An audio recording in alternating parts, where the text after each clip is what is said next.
Dr. Kimberly Johnson has centered her life around the phrase, "You can have it all." Her focus is on a life of balance, victory, and fulfillment for herself and family. Dr. Johnson teaches in the areas of management and human resource management at Auburn University at Montgomery College of Business.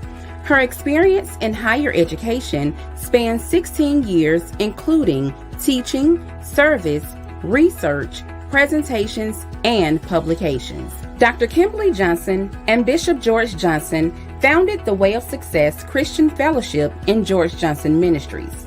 George Johnson Ministries and the Way of Success Christian Fellowship believes in reaching the lost, transforming lives, and equipping believers to walk in victory, success, and triumphant living, teaching people to jumpstart their lives and equipping them with the tools to be the best in every area of their lives. Celebrating 18 years of marriage, Bishop George and Dr. Kimberly Johnson are parents to 3 beautiful children, Dylan, Kendall, and Daniel.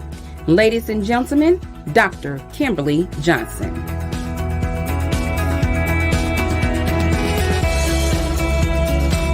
I'm Dr. Kimberly Johnson, and I wanted to talk to you about something that I have struggled with over the years, and it's called mommy guilt. And I wanted to talk to you because I know that I'm not the only one. I have had an opportunity to talk to many women over the years, and it seems like although we're different personalities, different backgrounds, different careers, whatever the case may be. But one of the things that seems to be common is mommy guilt.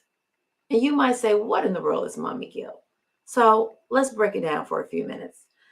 First of all, let's talk about guilt. Guilt is that self-conscious emotion that you have that's negative. A negative evaluation of yourself, a feeling of distress, a feeling of failure. And so many mothers have this. They have this negative view of themselves as mothers because for some reason they felt like they have not hit the mark. Many women are walking around in distress because they feel like they are not hitting the mark and they're not living up to their image of being a mother. So why do we feel this? Why do so many women walk around with this guilt on their shoulders? I know I've walked around with it. I have cried. I've sat there and tried to talk to my husband about it. But this guilt that I'm not measuring up. I'm not the mother that I want to be. So let's talk about this for a few minutes. Why do so many women have mommy guilt? The first one is unrealistic expectations. Yeah, unrealistic. There is a lot that needs to be done. If you're a wife, a mother, you have a career, you have parents that are maybe aging, you're a sibling, you're this, you're that. There's so much that needs to be done. I can't tell you how many times I've made a to-do list and my to-do list needed a to-do list. It was just over the top. There's so much that has to be done, but you don't have to do it all at once. So unrealistic expectations. I remember when I, early on in my marriage, I was beating myself up. New mom, working on my degree, working professional. And then I was trying to clean the house and, do all these things. And one day I just hit a wall. And I remember breaking down and I talked to my husband. And he was like, yeah, I was waiting for you to realize that this was just not realistic and waiting for you to say, I need some help. But he knew, and you might say, well, he could have just offered. He knew I wouldn't have accepted it because I had an image in my mind of what a quality mother was and what a quality wife was. So unrealistic expectations. Do you have unrealistic expectations? Are you expecting things of yourself that is just not realistic? It's not realistic for anybody to expect that they can do all of those things and be a healthy mentally, physically, and emotionally. The second one is a sense of inadequacy. A sense of inadequacy. So many women are walking around feeling like they don't measure up. The image of what a mother is in their head, they feel like they don't measure up to it. They feel like they don't. I remember my oldest son is 16 now. I remember this image of a mother that I had in my head. My mom, excellent, excellent mother. And one of her strengths, I mean, we always had dinner, right?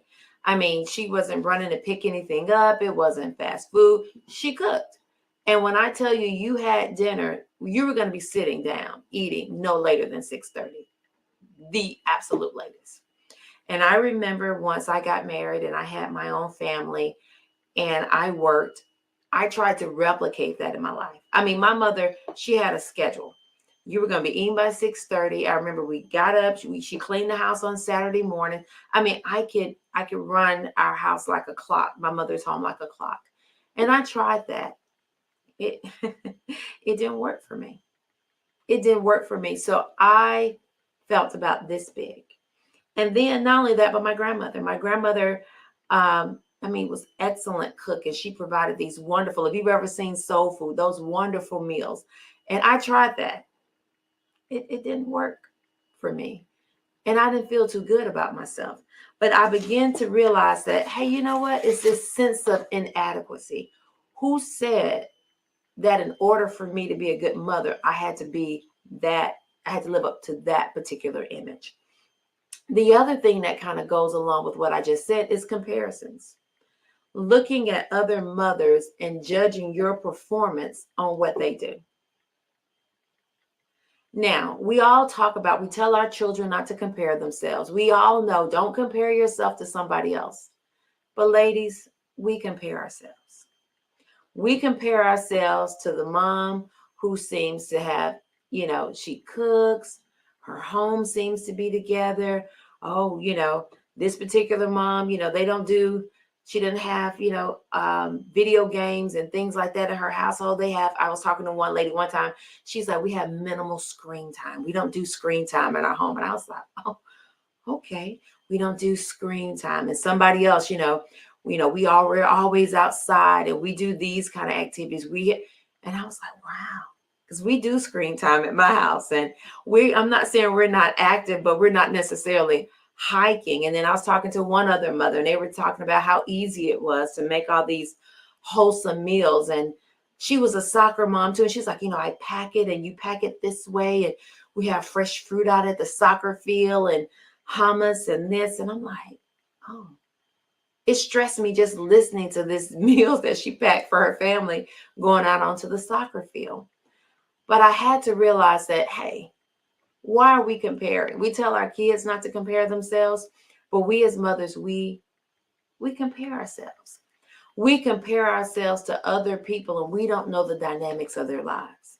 We don't know what kind of help and assistance they have. We don't know what they're graced to do.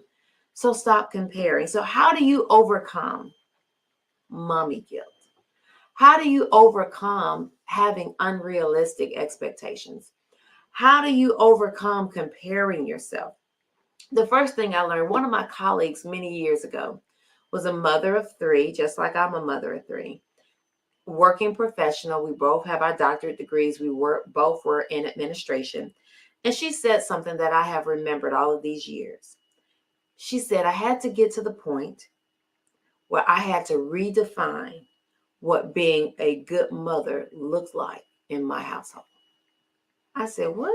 You can redefine it? She said, I had to redefine it. And the light bulb went off for me. See, you don't have to live up to somebody else's definition. I had to redefine what a good mother looks like in my household. So, do I do nutritious meals? Yeah. Do I sometimes, those nutritious meals, I pick them up from somebody else who obviously loves to enjoy and cook, whether it's at Publix or DoorDash or whatever? I do. Is my home orderly and clean? Yeah. But I've grown to learn that getting assistance isn't a problem or an issue. So I had to redefine what that looked like. I had to redefine and recognize that for me, it wasn't just the quantity of time, it was the quality. So, yes, I was working on some additional things, a career, working on ministry things with my spouse, doing different things, but I made sure and I made a commitment to spend quality time with my kids. I made sure that the time that we came together was quality. I made sure that the time that we came together, we built memories. They already look forward to the birthday table that I put out for birthday time. I'll give you a story. My oldest son, when he turned 16, we were getting ready for his 16th birthday. And I was thinking, he's getting too old. He don't want that anymore. So I wasn't going to do it. Of course, he's going to get a gift and we're going to have fun. And I mentioned that to my husband, and my husband mentioned that to my son. And my husband said, you should have saw his face. He almost broke down in tears. Now here he is about to turn 16 years old because he so looked forward to it because it was a memory. I worked on building quality time in memories. What's the other thing of overcoming mommy guilt? You have to recognize that nobody has 100%. Nobody has 100%. You have to be able to tap into the grace of God and ask God to grace you in the areas that are not your strength, to grace you, to give you wisdom, to give you guidance, to show you how to do those things that need to be done. And I can tell you over the years, the things that I toiled about and I stressed about, God, when I learned that concept of saying, God, give me grace, give me wisdom, show me how to bring it together. God, when I tell you God has done that for me, give me wisdom, give me favor. He has opened up doors of opportunity. I found out, y'all, I'm going to be honest with you. I found out that there's some people that enjoy to do laundry. There was a lady that I met. We had known each other for many, many years. And she wasn't able to engage fully in the workforce because she had a child that she had to take care of at home that was disabled. And she was talking one day. She said, I love to do laundry. She said, it's like therapy for me. I said, shut your mouth. It is. And she was looking for some ways to make extra money. And do you know, for a season when she lived in the area, she was able to do laundry for my household. And it wasn't as expensive as you might think it is. And it gave me peace. So I asked God to give me grace. Help me in those areas that I wasn't strong in. The other point was I asked God to give me wisdom and to give me favor. And I recognize that things have to be done. We have responsibilities. But just because it has to be done doesn't mean that you have to do it all by yourself. So I just wanted to share those nuggets with you because I've talked to so many women and I can feel their pain. I can see them looking around and seeing what others do. I've even had some women tell me, oh, Pastor Kim, oh, you do. I said, no, no, no, don't compare. Everybody has their strengths. I'll tell you one of I hate to call it a weakness, but for example, I don't mind cooking, but I don't like to cook under pressure. And even before I had kids, it's something about working all day and coming home and cooking that stresses me. I don't like it. I like to cook in batches. I cook over the weekend. I cook big meals over the holiday. But a day-to-day cooking, it just doesn't work well for me. So I had to find other ways to work around that. I told my husband, I said, hey, I cook in batches. I do this way. But what am I saying? Don't compare yourself. Don't compare yourself.